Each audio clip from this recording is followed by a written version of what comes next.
Olá, sejam bem-vindas e bem-vindos ao podcast do PPGLE.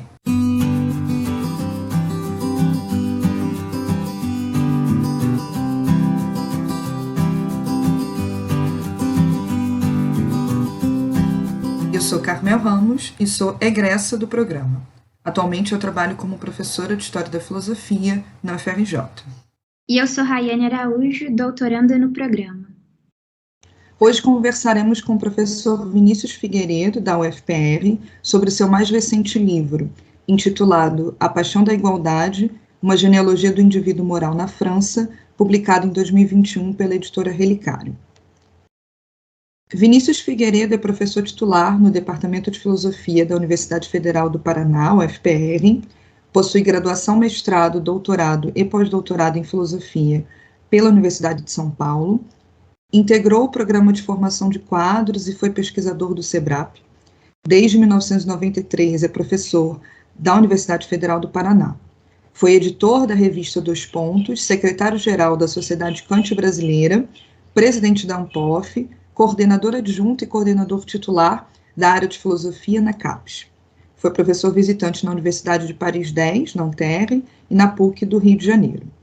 É autor de 3 livros autorais e de aproximadamente 30 artigos em revistas especializadas nas áreas de filosofia moderna, com destaque para Kant, estética, ética e política. É membro do corpo permanente dos cursos de pós-graduação em filosofia da UFPR e da UFABC. Então, eu queria, em primeiro lugar, agradecer muito ao Vinícius por ter aceitado participar desse episódio do podcast do PPGLE. Já encaminhando aqui para as perguntas, a nossa primeira pergunta é bastante geral. A gente queria que você fizesse uma breve apresentação panorâmica do seu livro, ressaltando os principais temas e autores debatidos e sublinhando, evidentemente, a relevância do tema da igualdade no percurso genealógico que você propõe. Bom, primeiro, bom dia, Carmel, bom dia, Rayane, bom dia àqueles que nos escutam. O livro, esse livro, A Paixão da Igualdade, ele, enfim, como diz o título, né, ele trata da igualdade, dessa ideia de igualdade na sua aparição e evolução moderna. Moderna em que sentido, né? A ideia de igualdade, se a gente for pensar em termos abrangentes, ela aparece forte no cristianismo. O cristianismo tem essa novidade que é, enfim, a convicção de que nós somos iguais diante de Deus. O que é interessante é que essa ideia cristã, ao longo da Idade Média, e eu diria até mais ou menos a primeira metade do século XVII, essa ideia de igualdade cristã, ela conviveu com as éticas aristocráticas. Então havia uma convivência nem sempre muito pacífica entre essa doutrina cristã e as éticas aristocráticas, que são éticas, como diz o termo, né, muito singularizadoras e muito diferenciadoras, muito hierárquicas. Ora, até mais ou menos a primeira metade do século XVII, se respirava essa atmosfera de um ideal aristocrático moral. Eu acho que o Descartes e o Corneille, que aparecem no primeiro capítulo do livro, né, eles ainda estão nesse momento clássico, pelo menos do ponto de vista da sua reflexão ética, da sua poética, né? E o que eu quero dizer com isso? Eles exprimem a ideia de que diferenças individuais elas são moralmente irrelevantes. Esse aqui é o ponto importante para a gente compreender uma moral não igualitária.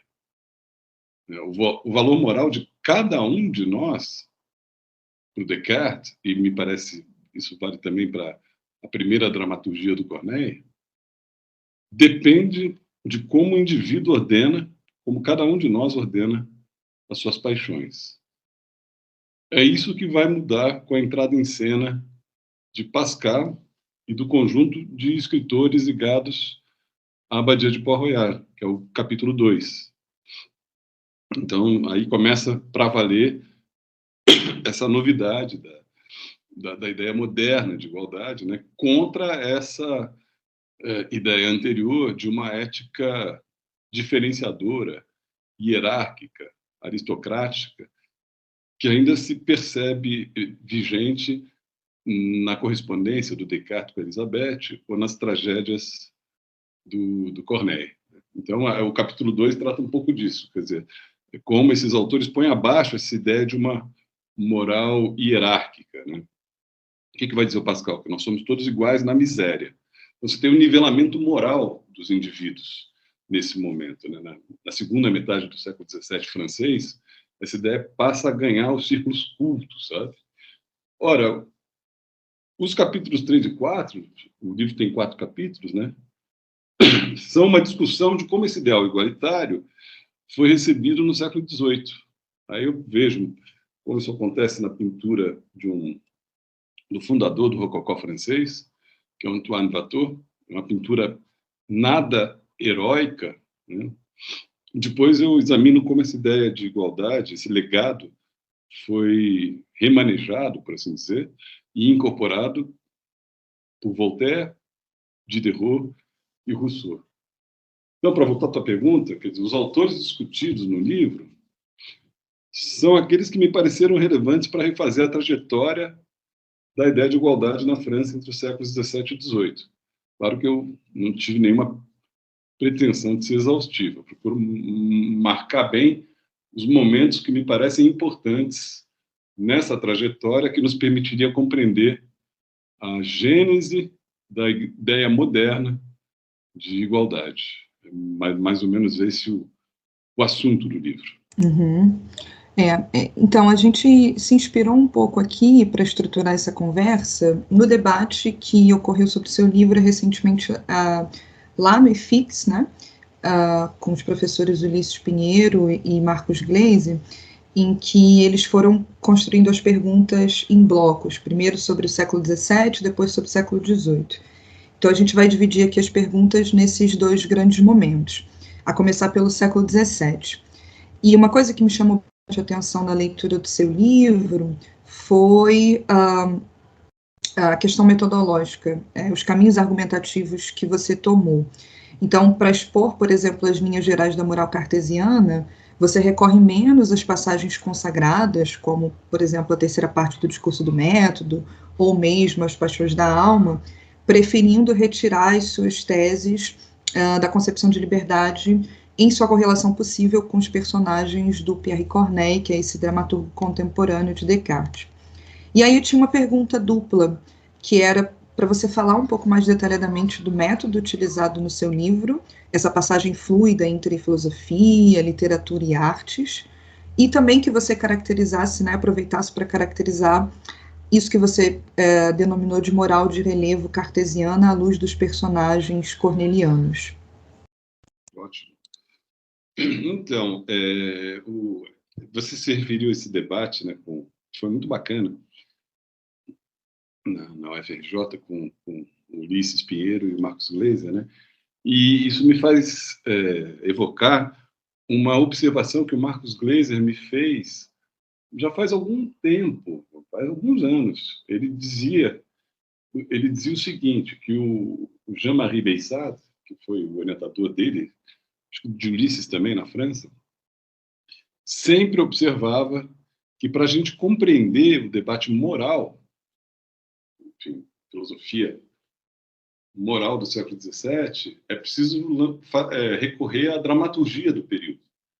Porque as duas coisas elas estavam juntas. E eu acredito, enfim, eu fiquei com aquilo na cabeça e depois eu constatei que o mesmo vale para a pintura. Então, falando um pouco disso que você mencionava aí, como essas passagens fluidas entre filosofia e literatura, né? Acho que o mesmo vale para a pintura, para a dramaturgia, né? E basicamente por quê? Porque a gente não pode esquecer que a produção filosófica no século XVII e XVIII, ela não era acadêmica, não era universitária. Talvez com exceção do século XVIII na Alemanha, em que começou a haver uma produção universitária relevante, mas pelo menos na França, a produção filosófica ela não se dava nos moldes com que nos habituamos no século XX. Então, Descartes, por exemplo, ele se correspondia com a princesa Elizabeth, O La Rochefoucauld participou da Fronda, que foi a guerra civil que opôs a aristocracia guerreira à coroa entre 1648 e 1652, perdeu um filho na Fronda. A Madame de Lafayette, que eu analiso no livro também, ela tinha livre acesso à corte de Luís XIV, era muito próxima de Henriqueta Ana da Inglaterra. Então, o Racine, que também é discutido no livro, né, para caracterizar esse ideal igualitário que surge na segunda metade do século XVII francês, o Racine ele se tornou o primeiro historiador do Luís XIV, mas ele havia sido educado no orfanato da abadia de Port-Royal. E por aí vai. O Lebrun, Charles Lebrun, que é um grande pintor, foi o primeiro pintor do Luís XIV, depois foi responsável pela decoração do Palácio de Versailles. Ele se apoia nas paixões da alma do Descartes para apresentar a sua poética em 2 conferências que ele faz na Academia Real de Pintura e Escultura, em meados do século XVII. No século XVIII, essa mesma mistura acontece. Os filósofos, eles são indissociáveis daquela vida social, daquela sociabilidade dos salões parisienses, que são uma sociabilidade que é duramente criticada pelo Rousseau no primeiro discurso, né, o discurso sobre as ciências e as artes. Enfim, a filosofia, isso que eu quero dizer, ela não era uma coisa de scholars, não era algo do domínio dos especialistas, né, da competência dos especialistas. Então, eu vejo, enfim, eu entendo um pouco assim, lançar mão de uma abordagem não especializada, como eu fiz aqui, porque eu não sou especialista nem em Descartes, nem em Pascal, nem em Voltaire, nem em Diderot, tampouco em Rousseau, mas eu acho que lançar mão de uma abordagem não especializada que termina enveredando, por isso que você mencionou, essas passagens fluidas entre a filosofia, a literatura, a dramaturgia e a pintura, isso obedece à natureza do próprio objeto investigado. Então, é um pouco um paradoxo, assim. Certos assuntos parecem exigir que o seu estudioso não saiba muito bem do que ele está falando. Eu vejo um pouco assim nesse livro. Porque, claro, você pode fazer um trabalho de especialista sobre Descartes, óbvio, mas aí você não vai captar essa inscrição do Descartes numa história das ideias, que é rebatida numa história política, que aponta para mudanças e deslocamentos semânticos, né, que são também acompanhados de um processo social, de mudanças do processo social. Eu acho que a relação de Descartes com Corneille, que você comenta, né, na segunda parte da sua pergunta, exemplifica essa passagem entre a filosofia e a dramaturgia, no caso, né? É curioso, as primeiras tragédias do Corneille, o Corneille ele começou com a primeira tragédia dele, a Medea, de 1635. O Cid, que foi o seu grande sucesso, é de 1637, final de 36, início de 37, e até mais ou menos 1643, ele escreve as suas grandes tragédias. Em todas elas, a estrutura é um dilema, é uma estrutura dilemática. O herói se vê diante de um dilema que o força a empregar da melhor forma possível as suas paixões de modo a superar esse dilema, né? E não há nenhuma regra prévia para isso. Isso depende da sua capacidade individual, do seu mérito, da sua grandeza, né, para que ele faça jus ao status que ele pretende, né? Então, Rodrigo, por exemplo, no Cid, ele se vê diante de um dilema. Ele ama Ximena, ele vai casar-se com ela, mas há um desentendimento logo no início da tragédia entre o pai de Ximena, que é Dom Gomes, e o pai de Rodrigo. Ambos pretendiam ser nomeados governador pelo rei de Castela, Dom Fernando. E aí esses dois grandes senhores se desentendem, o pai de Ximena dá uma bofetada no pai de de Rodrigo. O Rodrigo tem que vingar a honra do seu pai e duelar com o pai de Ximena, que é a sua amante, com quem ele iria se casar. E aí ele fica nesse dilema, ele se vê diante desse dilema, que é reposto também para Ximena quando Rodrigo assassina no duelo seu pai. O homem que ela amava, que ela ama, é aquele que é o assassino do seu pai. E toda a tragédia ela vai se articulando, mostrando como essas personagens são capazes, ou não, isso aí depende, são uns são bem-sucedidos nisso, outros não, né, como são capazes de ordenar suas paixões. Essa ideia de ordenação das paixões me parece central no texto do Descartes, de 1649, As Paixões da Alma, né? O Descartes diz isso lá no artigo 45, com todas as letras, né? Ele vai dizer que o entendimento e a vontade podem agir indiretamente sobre as paixões, né? E essa ideia, que já está presente na correspondência do Descartes com a princesa Elizabeth, nada mais é do que a convicção, que eu acho que é heróica, de que espíritos fortes são capazes de ordenar o mundo de acordo com a expressão bem acabada que dão às suas paixões. Então, é essa ideia que me parece filosófica, que aparece no Descartes de maneira inequívoca na correspondência com a Elizabeth. Ele reitera isso sempre a Elizabeth, né? O poder da vontade, do entendimento em agir sobre as paixões, que é muito diferente de pretender suprimi-las. Descartes não tem nada de estoico, ele não pretende suprimir as paixões. Ele pretende, um indivíduo moral, é aquele capaz de dar às paixões uma boa expressão.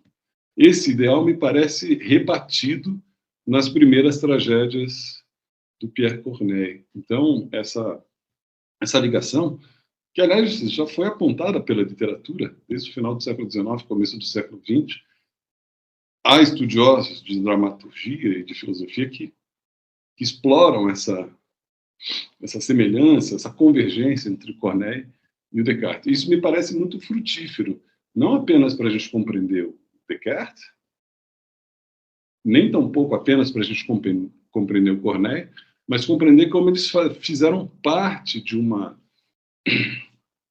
configuração muito inspirada por esse ideal heróico que ainda sobrevivia no curso da primeira metade do século XVII na França, e que foi dando vez a uma outra concepção de mundo e a uma outra forma de subjetivação, que aparece aí mais ou menos a partir de 1660, e que encontra no Pascal e nos escritores, na Madame Lafayette, no La Rochefoucauld, no La Bruyère, na tragédia do Racine, uma expressão muito convergente. A ideia de que, ao contrário, os indivíduos não são capazes de fazer frente às suas paixões. Então, se a gente compara, por exemplo, essas primeiras tragédias do Corneille, esse herói corneliano, com o herói do Racine, Phèdre, por exemplo, é uma diferença muito visível. A Phèdre é alguém que se apaixona por Hipólito, o seu enteado, ela sabe que essa paixão é proibida, mas ela não consegue fazer frente à fúria do seu amor. Ximena, aquela que eu me reportava há pouco, que está na tragédia do Rodrigo, tem um verso que ela fala, ela vive o dilema e ela diz o seguinte: silêncio, minha cólera. Desculpem, silêncio, meu amor, silêncio, mon amour, laisse agir ma colère. Deixa que a minha cólera agora faça o seu trabalho. Então, a Ximena exemplifica muito bem essa ideia que está presente nas Paixões da Alma, de que uma paixão pode ser jogada contra a outra pela vontade e pelo entendimento, de modo a dar ao conjunto uma expressão individual que é exemplar, que é elevada. É isso que se perde na segunda metade do século XVII. Não sei se respondi. Sim, está ótimo, Vinícius, obrigado.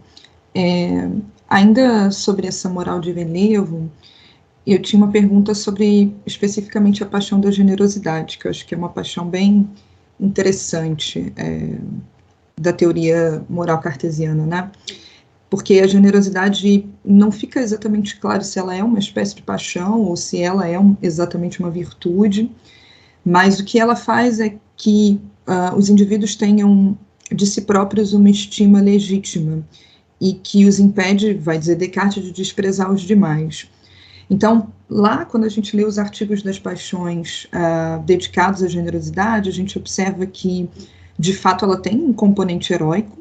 Por exemplo, estou citando aqui uma passagem do Descartes, ele diz que os que são generosos dessa forma são naturalmente levados a fazer grandes coisas, mas, ao mesmo tempo, um componente que talvez possa ser associado à igualdade. Quando ele diz, também estou citando, que os indivíduos generosos nada estimam mais do que fazer bem aos outros homens e desprezar o seu próprio interesse, e que, por causa disso, eles são sempre perfeitamente corteses, afáveis, prestativos para com todos. E aí, nesse segundo aspecto de uma espécie de desprezo de si, a generosidade parece se associar mais facilmente ao que você chama de igualdade na miséria, e que você vai identificar só posteriormente no Pascal, e que você vai trabalhar no segundo capítulo do seu livro. E aí a minha pergunta seria assim, se você acredita que a paixão da generosidade ela pode matizar um pouco a moral de relevo cartesiana e servir como uma espécie de contraponto a essa aproximação com Corneille. Então, Carmel, eu entendo o seu ponto, eu achei bem interessante essa elaboração sua, mas eu tendo a assimilar o que você apontou como segundo aspecto da generosidade cartesiana, que você viu como um pouco uma inclinação para a igualdade, ao primeiro, que é da autoestima, na verdade. Eu entendo que generosidade, pelo menos no Descartes, mas não só, isso é uma palavra que aparece muito na dramaturgia corneliana também. É uma palavra que está no léxico do tempo, né? Ela tem um sentido que me parece muito condizente com esse ideal aristocrático, porque ser generoso, na verdade, mesmo no latim, né, tem que ver com ter uma boa extração, ou seja, uma boa raça. Então, no francês se dizia que um vinho que viaja muito, por exemplo, ele pode perder a sua generosidade. Então, o genus, né, é a origem, é extração, é nascimento, é posição, categoria, classe. Enfim, a generosidade, ela me parece, desse ponto de vista, muito pouco igualitária, né? Ela eu acho, mais um sinal de elevação da alma, a marca de um espírito forte, de um espírito que é moral e que é capaz de não ser egoísta. Que eu acho que esse segundo aspecto que você assinala tem essa característica, né? O homem generoso, ele não é um homem que persegue interesses egoístas, mas isso apenas confirma a grandeza da sua alma ou do seu espírito.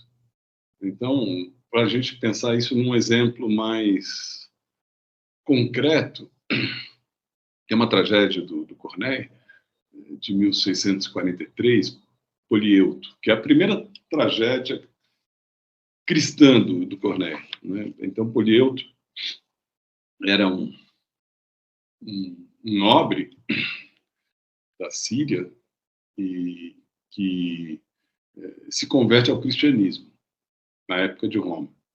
E ele, junto com um companheiro, que na verdade é o responsável pela sua conversão, Nearca, ele derruba os ídolos pagãos numa celebração oficial, e com isso ele vai preso, e cria-se todo um constrangimento, porque ele era o esposo de uma importante figura da elite local, né? E há, portanto, todo um quiprocó, busca-se fazer com que ele renuncie à adesão ao cristianismo, né? Mas ele quer se martirizar. Ele teima que, enfim, que ele fez é certo, ele vai ser absolvido, que ele vai ser salvo, que ele já está salvo, né? E nesse momento chega Severo, que era um importante militar romano, que que comandava legiões romanas, e que conhecia a esposa de Polieuto, por quem ele havia se apaixonado outrora. Enfim, há muito tempo atrás eles tinham se apaixonado, eles tinham se perdido de vista, ela tinha voltado, e acabou que, quando ele chega, ele até tinha a esperança de reencontrá-la, ele chega, ela é agora casada com um Polieuto que fez esse escândalo todo e que provavelmente será punido por isso com a morte, talvez. E Severo, ele faz parte, para ir ao assunto, né?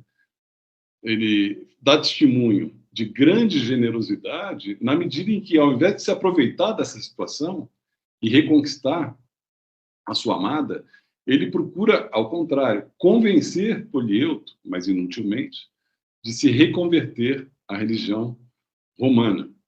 Então, ele, ao invés de se aproveitar da situação, ele dá prova de generosidade. Eu entendo que isso seja, como você disse ali, né, prova de não egoísmo, né? Agora, não sei se é uma aniquilação de si. Esse termo que você usou, ele aparece literalmente no Pascal.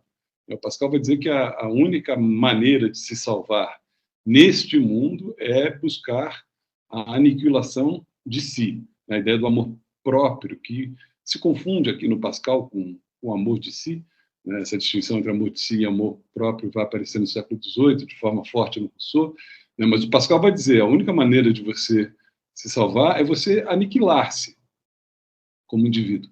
Ora, a generosidade está longe de ser uma aniquilação de si. Ela é uma prova ulterior da afirmação de si. E, nesse sentido, é que ela me parece ainda orbitar nesse ideário de uma moral heróica, uma moral de relevo, né, em que, afinal de contas, o valor dos indivíduos, o valor moral dos indivíduos é sempre dependente da conduta que eles assumem diante da contingência, diante das coisas com que se deparam na vida. E para isso não tem fórmula, não há como antecipar uma forma a priori que diga qual é o alcance moral das nossas condutas, né?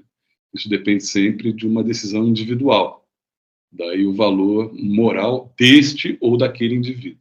Então, eu acho que a generosidade ainda está nesse quadro, orbita ainda nesse ideário heróico, né? E acho que isso está presente nas Paixões da Alma, na correspondência com a Elizabeth e nessas primeiras tragédias do Corneille, em que se fala muito, esse termo aparece muito, a generosidade. A mesma coisa em Augusto. Aliás, desculpe, Siná ou a Clemência de Augusto, que é uma tragédia também dos primeiros anos de 1640, né? Augusto, que é o imperador de Roma, desculpem, César, né? Ele se vê traído por Siná, que ele havia criado como seu filho, era o seu enteado. Siná e Emília bolam uma traição, essa traição, esse motim é descoberto, e Augusto tem que se ver com a decisão do que fazer com esses dois, que ele criara, Emília e Siná, que ele criara como filhos. E ele passa pela cabeça dele, ele está muito ressentido, pensa em vingar-se, pensa em simplesmente assassiná-los, em aprisioná-los para sempre, né? E aí há um longo monólogo na peça, é muito bonito isso, porque é muito cartesiano, em que as paixões elas se opõem umas às outras. E no final das contas, o que prevalece é esse ideal de generosidade, que faz com que Augusto apenas seja ainda mais louvado como um exemplo de virtude. Ele acaba, de certo modo, ele acaba sendo clemente, né? Augusto ou a Clemência, Siná ou a Clemência de Augusto é o nome da peça. Então, eu vejo assim. Não sei se... Tá ótimo, obrigado. Bem, eu tinha uma última pergunta, só para a gente fechar, então, esse momento sobre o século XVII, que é sobre o seu capítulo sobre Pascal, né, o seu segundo capítulo. Você propõe uma análise muito interessante sobre o fragmento acerca da desproporção do homem, e você tira uma conclusão curiosa, inesperada, de que, afinal de contas, o infinito ele não é um impedimento ao conhecimento, ao contrário, ele é justamente a sua condição de possibilidade. Todo conhecimento, portanto, é resultado de uma circunscrição desse todo e, consequentemente, de uma decisão arbitrária. E aí esse contraste com a moral de relevo cartesiana me parece bastante evidente, porque na moral cartesiana a gente encontra uma espécie de confiança quase alegre no poder cognitivo e no alcance da razão. Você vai identificar essa reação posteriormente no Pascal e nos teóricos de Port-Royal. Mas eu me pergunto, e eu faço essa pergunta também porque essa é uma referência que surge no seu livro, se essa espécie de reação melancólica a essa possibilidade de conhecer o mundo já não estava presente na própria Princesa Elizabeth. Quem lê a correspondência entre o Descartes e Elizabeth percebe que há, da parte dela, uma certa posição um pouco mais reticente em relação às ideias que Descartes propõe. Ela está sempre apresentando críticas e dizendo que aquelas ideias a respeito da moral, elas parecem que não vão funcionar exatamente da maneira como Descartes espera. E aí eu queria te perguntar se você vê semelhanças entre as críticas de Elizabeth à moral cartesiana e a reação de Port-Royal a essa moralidade aristocrática. A pergunta é muito boa. Em princípio, eu estou de acordo com você. Eu acho que a Elizabeth, em mais de um trecho da correspondência com Descartes, ela se mostra reticente, para dizer o mínimo, diante da positividade que anima os conselhos de Descartes. Retrospectivamente, eu acho que a gente pode até, um pouco sendo brincalhão, né, Carmel, a gente pode dizer que Descartes tem algo de pensamento positivo na correspondência, né? Aliás, é uma anedota, mas é uma anedota que me parece muito reveladora. Uma vez eu fui a um sebo aqui em Curitiba e perguntei por uma edição das Paixões da Alma. Eu estava atrás, já tinha uma edição, mas eu queria ver se tinha uma outra tradução. E aí o livreiro, ele me conduziu para a seção de autoajuda. E aí eu encontrei um livro, uma edição das Paixões da Alma, amarelo, assim, com o título vermelho, As Paixões da Alma de Descartes. E no final do livro, nas últimas páginas, o editor apresentava a coleção. Então tinha assim, junto às Paixões da Alma, tinha 100 dicas para entender as mulheres, como vencer na vida. Então o pobre do Descartes foi reduzido à autoajuda. Claro, isso é uma brincadeira, é uma anedota, mas eu acho que ela diz um pouco desse assunto. Acho que você captou bem. Essa tensão entre duas concepções diferentes, para melhor dizer, ela está presente na correspondência com a Elizabeth. Então, acho que você viu bem aí. Ela mesma diz, olha, como se ela estivesse dizendo, eu não estou conseguindo fazer frente a essa disposição melancólica. Bom, como é que eu vejo isso? Eu vejo isso como um sinal de que havia uma transição em curso. E é isso que me interessa seguir no livro. Então, não é um livro, digamos, estruturalista sobre como funciona o pensamento ou a obra de um autor no tempo lógico, fora do tempo histórico. Muito pelo contrário, o que eu procuro é seguir essa relação dialética entre pensamento e experiência. E aí, claro, os autores, eles exprimem posições diferentes no interior de uma mesma situação histórica. Ali é claramente um confronto entre um mundo que ainda por assim dizer, ainda se encontra preso a um certo ideal heróico, e um mundo que começa a desconfiar desse ideal heróico como um ideal presunçoso, digamos assim, que é aquilo que você viu bem no aforismo do Pascal, em que ele critica a presunção cartesiana, essa razão alegre, né, que você dizia ali, uma expressão feliz, de conhecer as coisas como elas são, enfim. O Pascal diz, não, a gente pode conhecer do nosso jeito, é quase kantiano, você até usou o termo condição de possibilidade. A minha formação foi toda ela voltada para o Kant, meu mestrado, meu doutorado. Talvez eu veja um pouco por conta disso, esteja também sendo influenciado pela minha formação, mas eu vejo muito como você sugeriu aí, o Pascal já aparecendo quase como um pensador transcendental, quer dizer, visto que não podemos conhecer as coisas como elas são, O que interessa entender é o que nós somos capazes de fazer com os instrumentos de que dispomos. E aí você tem uma concepção quase que pragmática do conhecimento, né? No caso da Elizabeth, e no âmbito da moralidade, eu acho que é essa questão que se coloca. Acho que você viu, esse ideal heróico ele começava a apresentar rachaduras, para dizer o mínimo, né? Então, para voltar a falar do Corneille, né? O Descartes morreu, mas, ironicamente, de uma doença pulmonar. Na correspondência com Elizabeth, ele fala: minha mãe tinha uma doença pulmonar, eu poderia ser herdeiro disso, mas através da ordenação das minhas paixões, né? Porque a medicina, para o Descartes, ela tem um caráter moral, né? A Rodilius mostra bem isso no estudo que ela faz sobre Descartes, né? E curiosamente, ele morreu quer dizer, toda essa força do pensamento não conseguiu fazer com que ele não fosse vítima, ele mesmo, de uma doença pulmonar. Ele morreu em 1650. Corneille teve, por assim dizer, a sorte e o infortúnio de ter uma vida muito longa. Ele atravessou boa parte da segunda metade do século XVII. E é muito curioso, porque se a gente segue a carreira do Corneille, ele efetua uma revisão das suas tragédias iniciais. Teve uma edição das obras completas do Corneille em 1660. E nessa edição ele tem um longo comentário a todas as suas tragédias iniciais. E aí você percebe que ele efetua uma revisão dessas suas primeiras tragédias, em que esse ideal heróico era muito pronunciado, matizando um pouco esse ideal, que começava a aparecer para os seus espectadores e para o público como excessivamente presunçoso.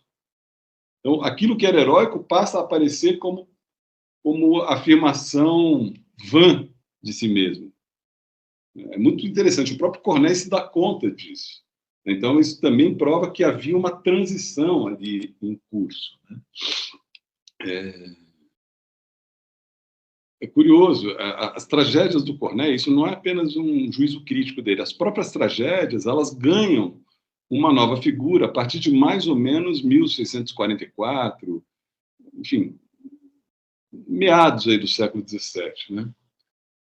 E isso coincide, do ponto de vista cronológico, com a consolidação daquela mudança de mentalidade a que você se refere na sua questão, quando você menciona que Elizabeth aparenta estar mais próxima do Pascal do que do Descartes. Então, é esse mundo que está desaparecendo, né? Eu faria uma observação, que é o lado político do livro, que para mim é muito importante.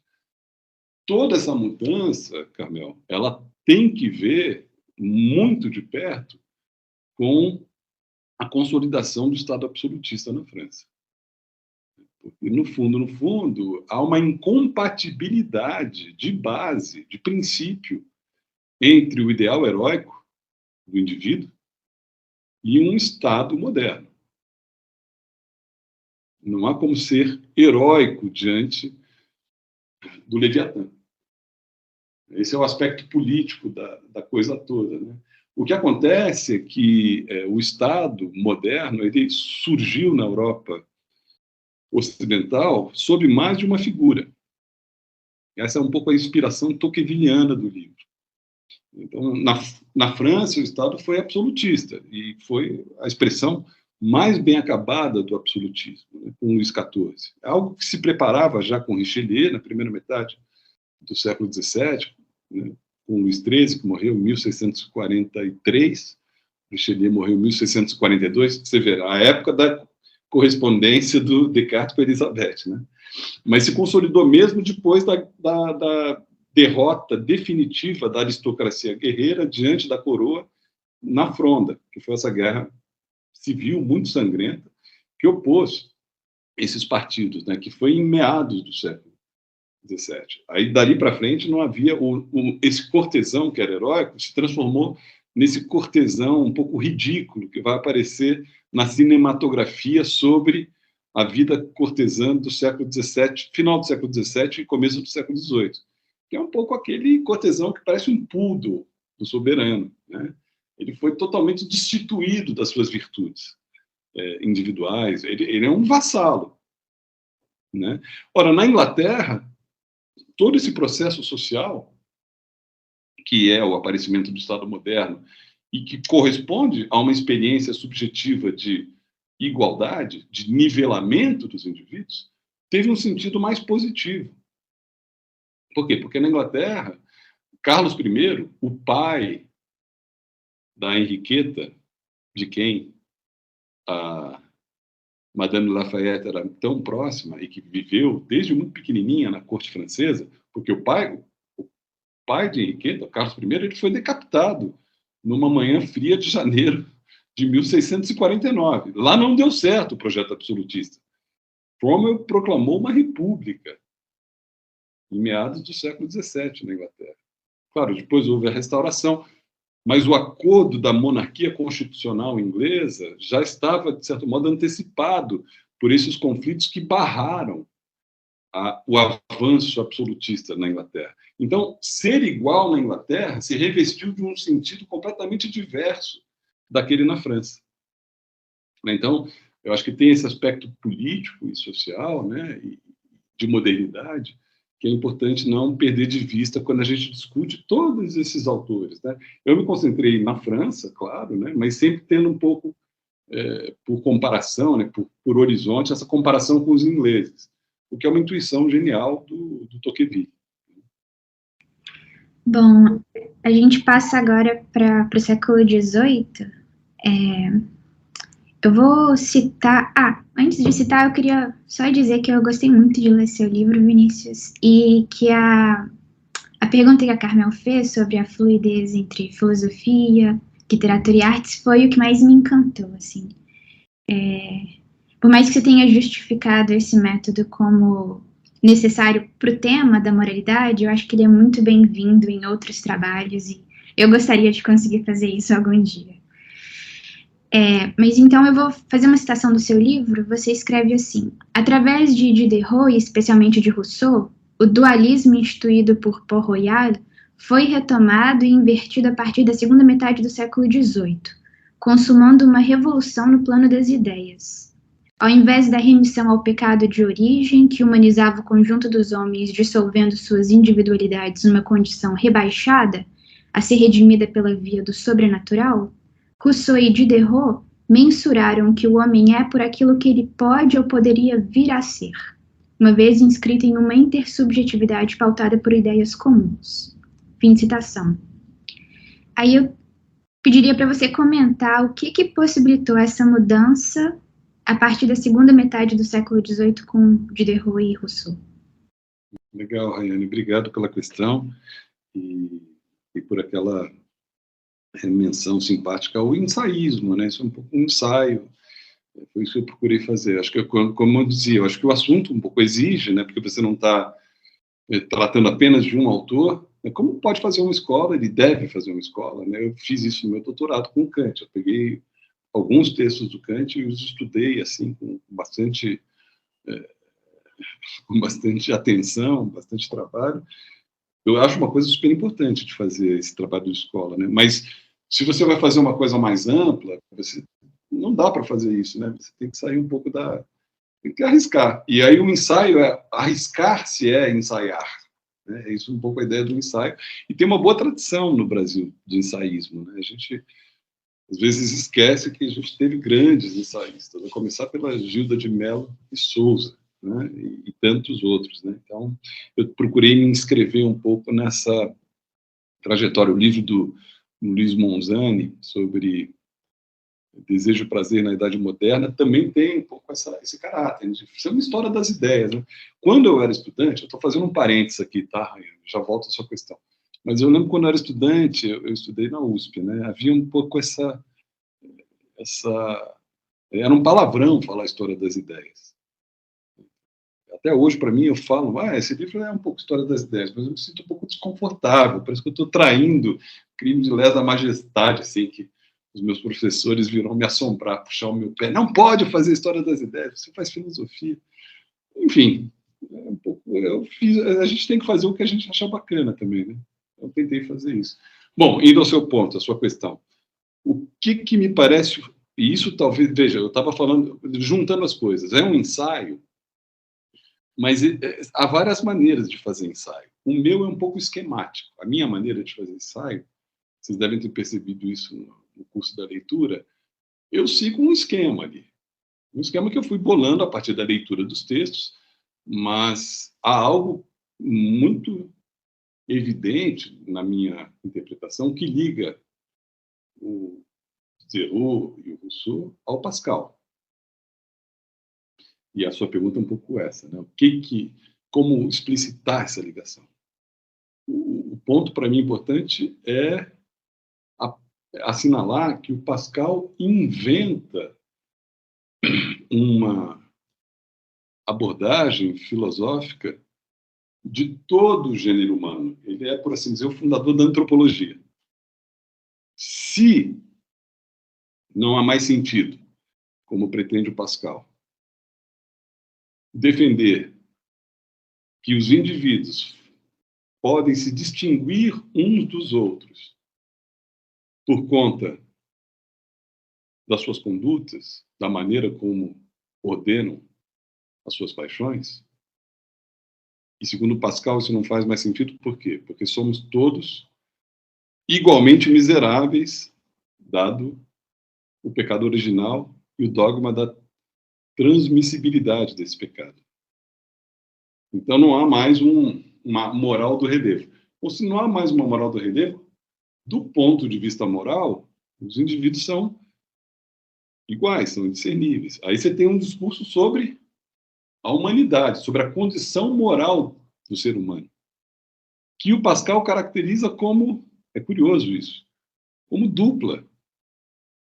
Nós somos aquilo que deixamos de ser. Eu entendo isso um pouco como a fundação da dialética moderna. Se você for pensar, quer dizer, é muito curioso isso. Para o Pascal, dizer o que o ser humano é implica dizer o que ele não é, o que ele deixou de ser. Não há como caracterizar a humanidade do ser humano sem fazer apelo a essa ideia de que nós temos consciência de que já não somos o que éramos. É o rei deposto, como ele fala. O ser humano sabe que é um rei deposto, que perdeu, que foi destituído. A ideia do égarement, que é apartamento, ele foi apartado de uma condição de origem. Ora, isso funda um dualismo que inexistia para o Descartes. É curioso, no Descartes você tem um dualismo substancial que faz com que o ser humano seja uma tópica que se resolve sempre numa expressão individual, que é distinta de outra expressão individual. No caso do Pascal, não. Todos nós somos atravessados por essa diferença fundamental entre o que nós somos e o que deixamos de ser. Para o empirista, vamos aqui fazer uma coisa bastante caricatural. Se você pergunta para o empirista, aí é uma brincadeira, mas ela tem algum alcance, né? Para o inglês, o que é o homem? Ele vai descrever o que é o homem. Para o Pascal não é assim. Para você dizer o que é o homem, você precisa pensar no que ele deixou de ser, ter uma reflexão teológica sobre essa diferença fundamental. A partir da temporalidade instituída pela queda. Me parece, para não ser muito prolixo, me parece, Rayane, que o século XVIII, sobretudo o Rousseau, acho que Diderot também, mas sobretudo o Rousseau, retomaram esse dualismo pascaliano, mas invertendo o seu sentido. O Rousseau tem um texto que me parece muito claro a esse respeito, que é a carta a Christophe de Beaumont, que era o arcebispo de Paris, aliás, um arcebispo de origem jesuíta, que perseguiu com muito afinco os jansenistas, mas no ataque que ele fez ao Rousseau, por ocasião da publicação do Emílio, ele assume as posições jansenistas, insiste muito sobre o pecado original e fala que o Rousseau ignora isso. Enfim. E aí o Rousseau se defende. Esse texto é interessante, porque como se o Rousseau estivesse discutindo as teses pascalianas interpostas pelo arcebispo de Paris, o Christophe de Beaumont. E o Rousseau vai dizer o seguinte: não, O homem, inicialmente, aí é uma ambiguidade. Tem momentos em que Rousseau afirma o homem era bom, tem momentos em que ele diz que ele era amoral, nem bom nem mal. Né? Mas o que o Rousseau vai dizer que me parece importante para a sua questão?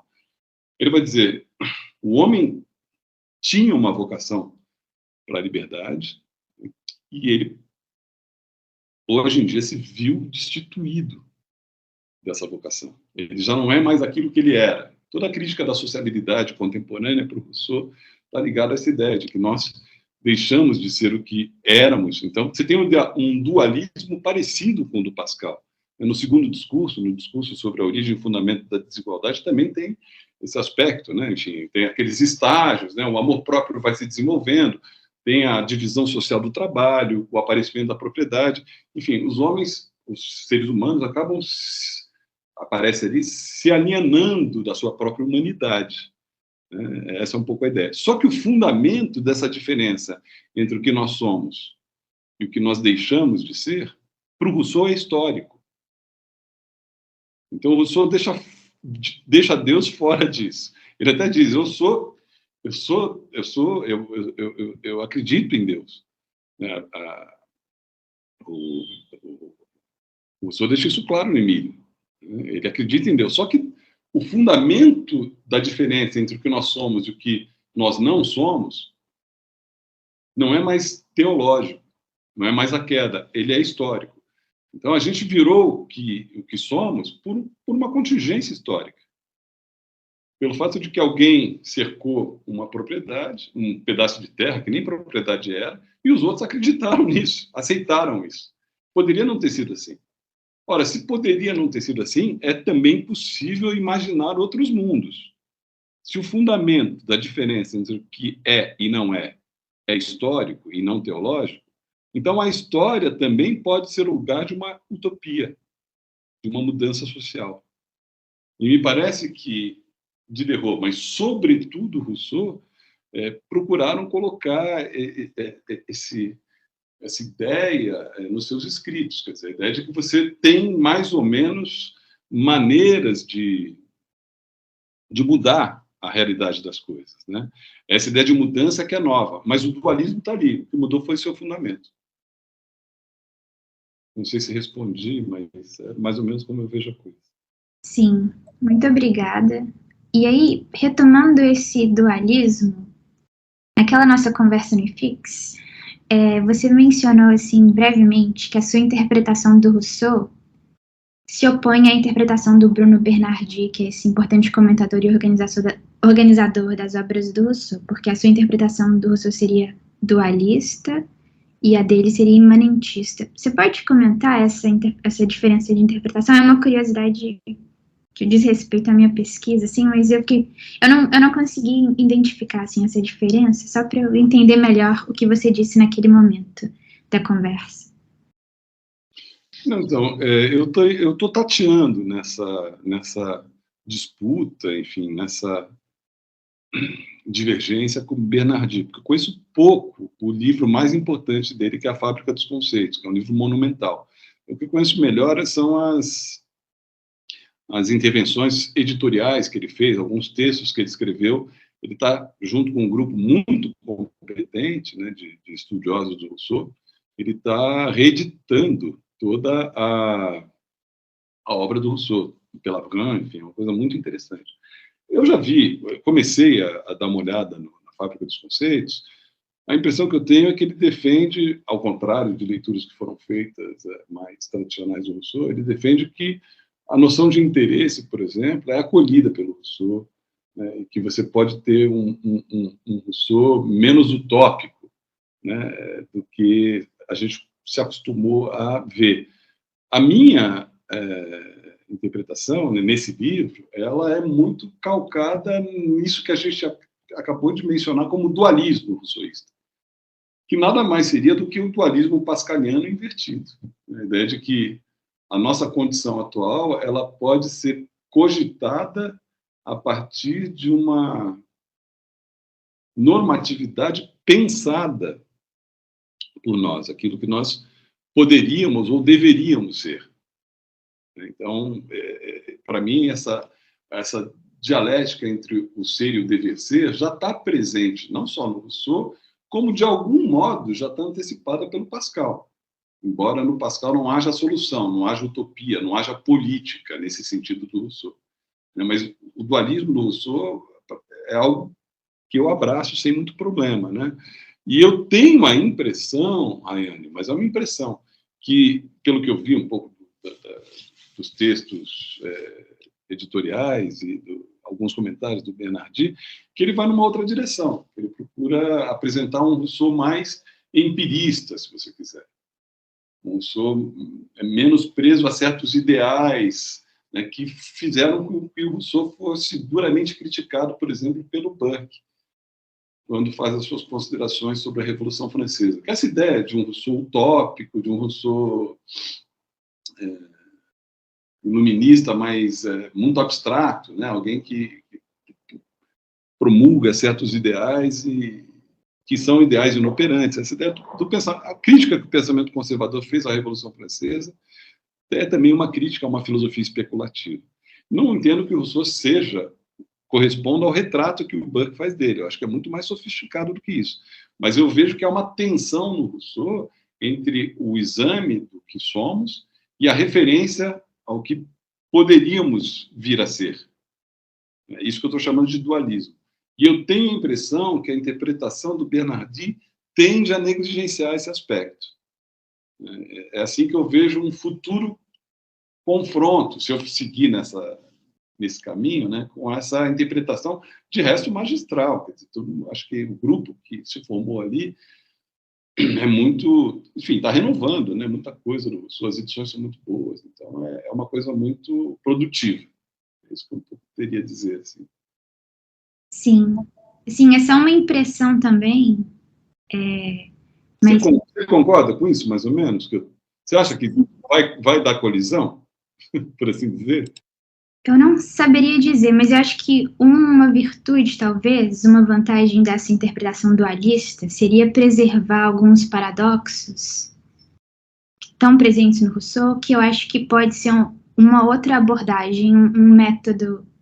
Já vi comentador defender um método de leitura do Rousseau que é preservando os paradoxos. Então, nessa direção, Rayane, só para completar, eu tenho a impressão, a minha interpretação é muito uspiana. E é muito tributária de uma leitura que eu acho assim, genial do Rousseau, que é a leitura do Bento Prado Júnior, que enfatiza muito esse aspecto retórico do Rousseau, que inclui, de bom grado, essa ideia do uso do paradoxo como artifício filosófico. Eu tenho a impressão, até por um debate, uma conferência que fiz há algum tempo na França, o Bernardi estava na plateia, ele fez uma pergunta, fazia uma apresentação sobre os devaneios de um caminhante solitário, sobre a primeira caminhada, né, em que eu procurava mostrar o caráter paradoxal, isso que você acabou de mencionar do texto, porque é um texto sem leitor, é um texto que proíbe a sua leitura, é um texto que nos obriga a olhar pelo buraco da fechadura, para ver o que ele está falando lá, o que é uma crítica radical do ideal de esfera pública que estava sendo proclamado pelo Kant, ou que seria proclamado logo adiante pelo Kant, no texto sobre o esclarecimento. Então, me parece que é um texto que ganha muito se a gente observar esses aspectos literários, paradoxais, retóricos, né? Ora, o Bernardi, ele fez uma pergunta que, a meu ver, negligenciou todo esse viés, né? E que levou a coisa para um pouco um lado mais cognoscivista, se você quiser. Me pareceu ali uma diferença mesmo de abordagem, né? Eu acho, como você bem observou, é uma impressão, eu não tenho certeza disso, como eu disse, estou começando a tatear isso, mas eu tenho a impressão que há uma diferença de princípio, né, entre as interpretações inspiradas por esses estudos do Bento Prado Júnior, que foram recolhidos naquela coletânea, a retórica de Jean-Jacques Rousseau, né, e essa abordagem que é muito, muito rica também, que foi representada, que está sendo capitaneada aí pelo Bernardi. Mas isso é uma coisa para próximos capítulos, saberemos. Né? Mas é mais da linha que você colocou mesmo.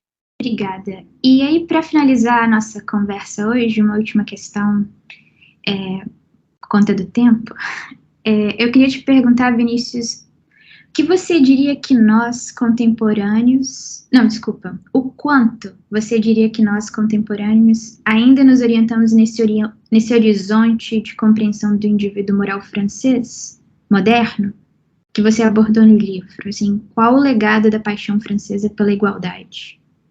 Ótimo. Então, eu acho que essa é uma questão aberta, Rayane, porque se a igualdade é um conceito, uma ideia que tem uma história, tem uma gênese, tem uma história, essa história ela tem um começo, mas ela também pode ter um fim. Né? Não há nenhum compromisso, digamos, a priori, ou ahistórico, ou atemporal com esse valor. É um valor. O que eu procuro mostrar é por isso essa questão que a Carmel colocava no começo também, esse trânsito entre filosofia, literatura, pintura, tragédia, né? É para mostrar como esses valores eles terminam se constituindo como formas mediante as quais os indivíduos se subjetivam, isto é, como eles compreendem a sua própria experiência. Então, nós antes de falar de nós, né, enfim, os contemporâneos do Pascal passaram a se compreender de uma maneira distinta daquela pela qual se compreendiam os contemporâneos do Descartes. Essa é um pouco a ideia do livro. Isso é algo que muda, é algo que vai...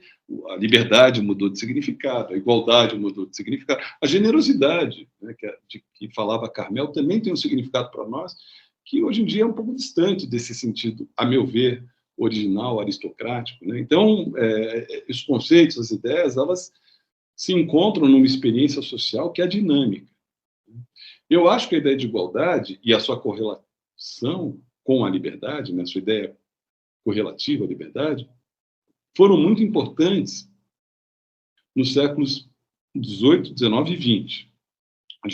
Assim começa o livro, né, a gente se compreende um pouco como indivíduos dotados de alguma liberdade, né, liberdade de crença, liberdade de iniciativa, né, e, ao mesmo tempo, iguais, pelo menos sob alguns aspectos, uns aos outros. Acho que esse é um pouco o retrato muito resumido da concepção de indivíduo moral do Estado moderno que apareceu aí nos séculos XVII e XVIII. Né?